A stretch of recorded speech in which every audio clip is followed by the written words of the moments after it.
A long, long time ago, organic remains were safely stored deep within our planet, where it turned into carbon compound. Let's fast forward to the Industrial Revolution, when we first discovered that we could use this carbon to fuel our societies. But there's a catch. Every carbon particle we burn turns into a CO2 molecule that is filling up the atmosphere, which is bad news for our planet and for us. Bad news. What if we could reverse time, clean the atmosphere, and use this CO2 for something good? Carbyon's technology can do just that. Capture carbon dioxide from the sky. No time machines needed.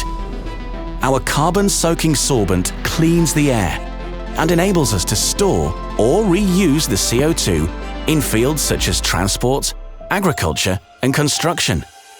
Let's power a sustainable economy while restoring our planet. We are Carbyon, and we capture the sky.